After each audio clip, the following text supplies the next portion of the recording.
Hello बच्चों, आज हम एक अनुच्छेद देखेंगे। ठीक है। अनुच्छेद जो होता है वह कम से कम शब्दों में लिखा जाता है। हम ये अनुच्छेद जो लिखेंगे वो हम एक खेल के ऊपर लिखेंगे। ठीक है। तो ये खेल कौन सा होगा? खेल है आपका फुटबॉल। ठीक है। फुटबॉल के ऊपर हम क्या लिखेंगे? अनुच्छेद लिखेंगे, जो कि आपकी बुक में दिया गया है और इसी को ही मैं आपको इस वीडियो के माध्यम से बता रही हूँ। ठीक है। तो फुटबॉल जो है, जैसे मान लीजिए आप किसी भी खेल के बारे में कोई अनुच्छेद लिखते हैं तो चूँकि खेल है वो, तो खेल के बारे में कुछ आपको बेसिक जानकारी होना ज़रूरी है कि नहीं? और इन्हीं बेसिक जानकारियों को और इस खेल के नियम और बाकी जो तरीका होता है खेलने का, उन्हीं सारी चीज़ों को हम क्रमबद्ध रूप से इस अनुच्छेद में बताएंगे। जैसे मैंने आपको बताया कि हम आज क्या लिख रहे हैं, कौन सा अनुच्छेद लिख रहे हैं? हम फुटबॉल।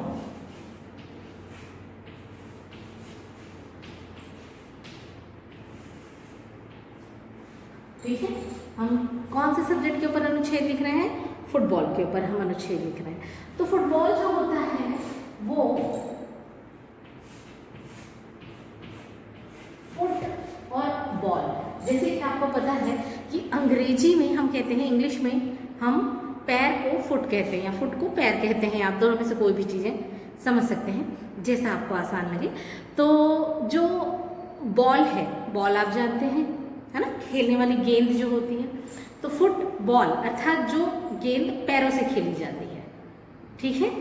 ऐसी गेंद जो पैरों से खेली जाती है वो आपकी क्या होती है? फुटबॉल है। ठीक है। अब दूसरी चीज़ आती है इसमें कि उसके लिए कैसा मैदान चाहिए, है ना, मतलब ये खेल कहाँ खेला जाता है? बाहर खेला जाता है, अंदर खेला जाता है। फिर आप उसके बारे में ये बताएंगे कि ये जो फुटबॉल है उसको खेलने के लिए कितने लोगों की ज़रूरत पड़ती है, हाँ, और इसमें कौन कौन से नियम होते हैं, क्या चीज़ का ध्यान रखना पड़ता है और कैसे इस खेल को खेला जाता है। ये सारी चीज़ें आप इसके माध्यम से हमको बताएंगे। तो आइए चालू करते हैं अपना अनुच्छेद लिखना। और इसमें सबसे पहली चीज़ ये होती है, आप तभी किसी चीज़ को बता सकते हैं जब आप उसको अच्छे से जानते हैं, है ना।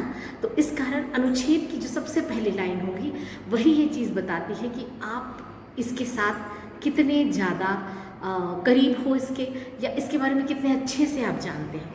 तो उसके लिए सबसे पहली चीज़ यही हम लिख सकते हैं कि यह मेरा पसंदीदा खेल है ना, या मैं इस खेल को खेलना पसंद करता हूँ।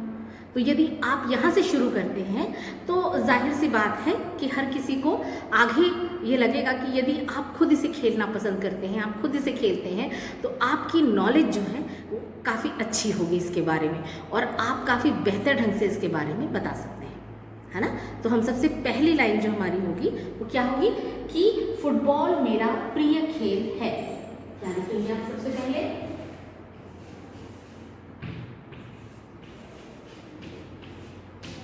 फुटबॉल मेरा प्रिय खेल है। ठीक है। उसके बाद मुझे फुटबॉल खेलना सबसे अच्छा लगता है। दूसरी लाइन क्या हो जाएगी?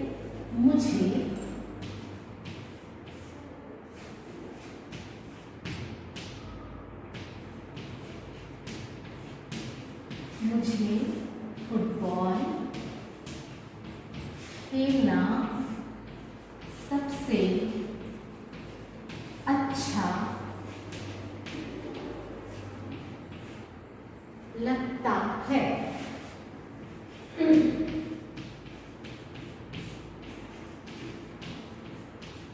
ठीक। तीसरी लाइन हम लिखेंगे, इस खेल को एक बड़े मैदान में खेला जाता है। क्या लिखेंगे हम? इस खेल को एक बड़े मैदान में खेला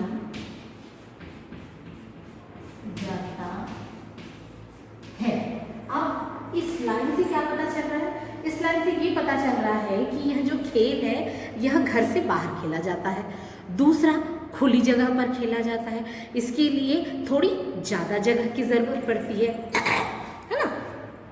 उसके बाद खेलने के लिए एक फुटबॉल और गोल करने के लिए 2 जाल लगे होते हैं। ठीक है, क्या लिखेंगे आप? खेलने के लिए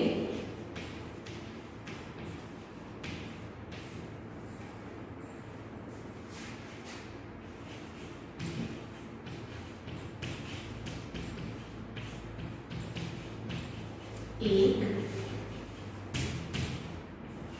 फुटबॉल,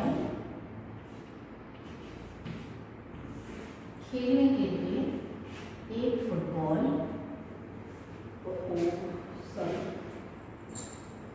है ना, खेलने के लिए एक फुटबॉल और 2 जाल।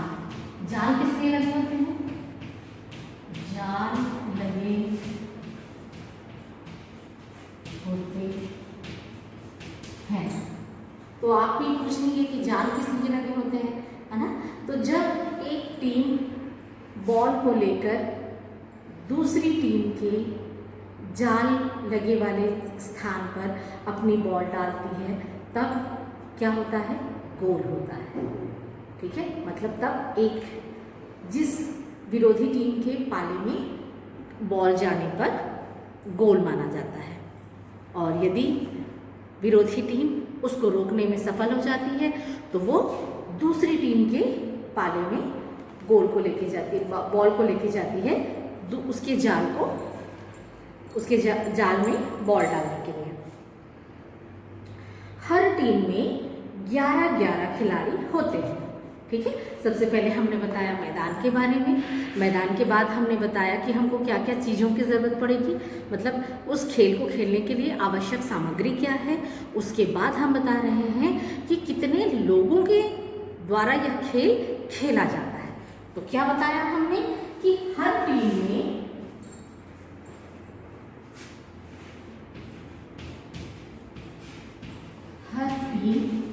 में 11-11 खिलाड़ी होते हैं। कितने खिलाड़ी होते हैं? 11-11 खिलाड़ी होते हैं। अपने गोल की सुरक्षा करने वाला खिलाड़ी गोल रक्षक कहलाता है या गोल कीपर कहलाता है। जैसा कि मैंने आपको बताया कि जब 2 टीमें खेलती हैं तो एक टीम दूसरे टीम के विरुद्ध फुटबॉल को ले जाकर उस विरोधी टीम के पाले में यानी जाल में डालने की कोशिश करती है। इस कोशिश को दूसरी टीम जो होती है वह रोकती है। यदि वह रोकने में सफल नहीं होती है तो टीम के कुछ खिलाड़ी मैदान में होते हैं और एक विशेष खिलाड़ी जो जाल के पास होता है वह गेंद को रोकने का या बॉल को रोकने का कार्य करता है, जो कि गोल कीपर या गोल रक्षक कहलाता है। ठीक है, जो कि बॉल को उस जाल में जाने से रोकता है। ठीक, तो वह क्या कहलाता है? गोल कीपर या गोल रक्षक। तो अपने गोल की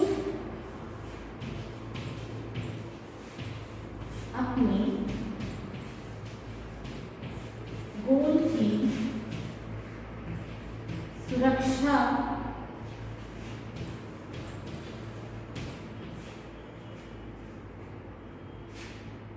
करने वाला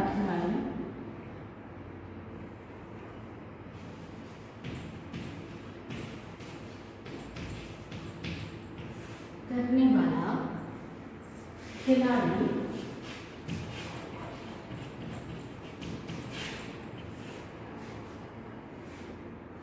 गोल रक्षक कहलाता है।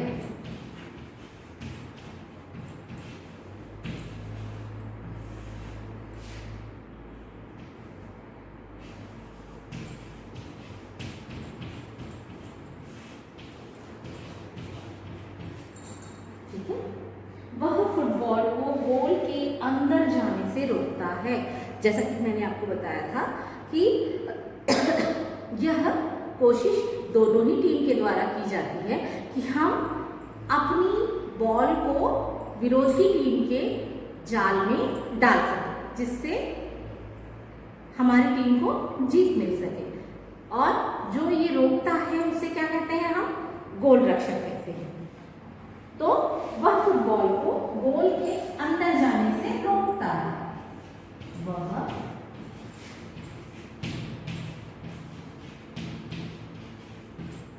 फुटबॉल को गोल के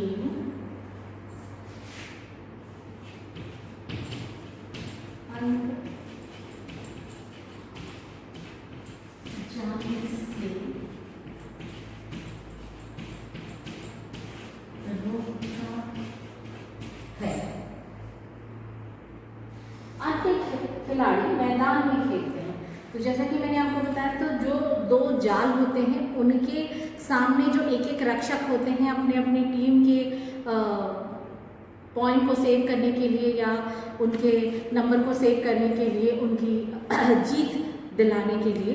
तो ये जो गोल रक्षक होते हैं, ये गोल रक्षक का सबसे पहला काम क्या होता है? बॉल को अपनी तरफ आते हुए देखकर उसको रोकना, ठीक है।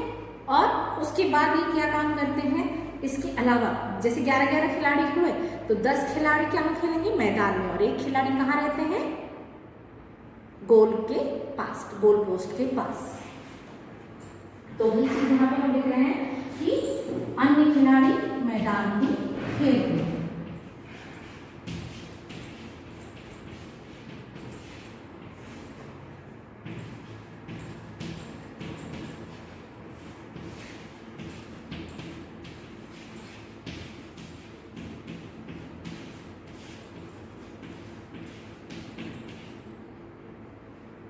अन्य खिलाड़ी मैदान में खेलते हैं। हर टीम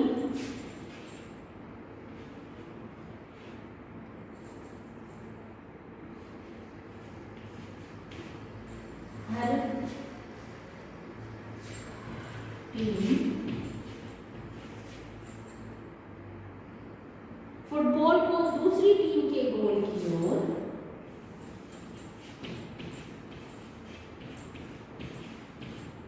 हर टीम फुटबॉल को दूसरी टीम के गोल की ओर ले जाने की कोशिश करती है। ले जाने की कोशिश, ले जाने की कोशिश करती है।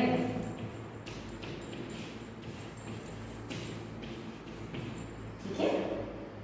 फुटबॉल को पैर की ठोकर मारकर ही खेला जाता है।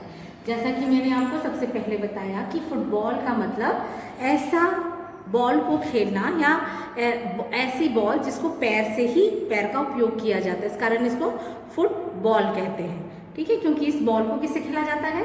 पैर से खेला जाता है। तो यह इसका खास नियम भी है कि फुटबॉल को पैर की ठोकर मारकर ही खेला जाता है। अगर कोई खिलाड़ी इसे हाथ से छू लेता है तो उसे दंड दिया जाता है। ठीक है, तो ये चीज भी हम लिखेंगे कि फुटबॉल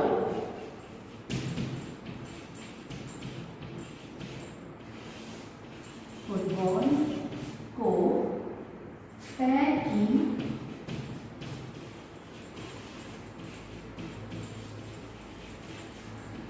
ठोकर मारकर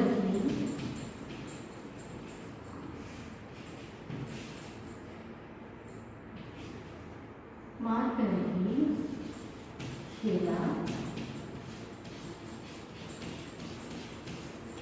जाता है।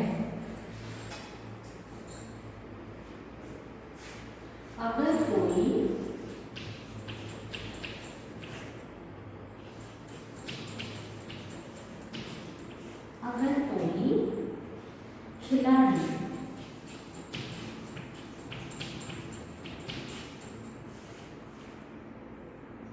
फुटबॉल को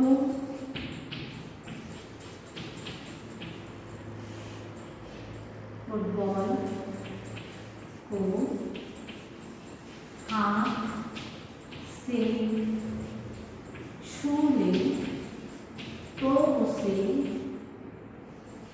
क्या किया जाता है? दंड दिया जाता है।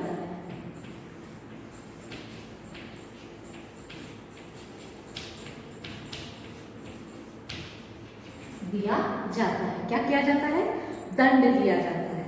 ठीक है, जो टीम अधिक गोल करती है उसी टीम को विजेता माना जाता है। अंत में क्या होता है? जो टीम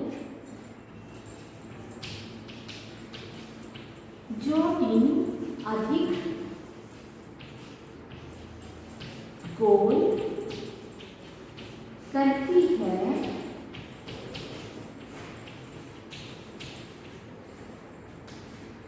उसे ही विजेता माना जाता है। तो इस तरीके से यह हमारा फुटबॉल के ऊपर अनुच्छेद पूरा होता है, जिसमें हमने आपको स्टेप बाय स्टेप क्या चीज़ें बताई। सबसे पहले हमने आपको बताया कि इसको कहाँ खेलते हैं? बाहर खेलते हैं। कैसे पता चला हमको बाहर खेलते हैं? क्योंकि यहाँ पर लिखा है कि एक बड़े मैदान में खेला जाता है इसको, है ना। फिर उसके बाद हमको क्या क्या चीज़ों की आवश्यकता होती है? एक फुटबॉल चाहिए हमको और 2 जाल चाहिए होते हैं, है ना।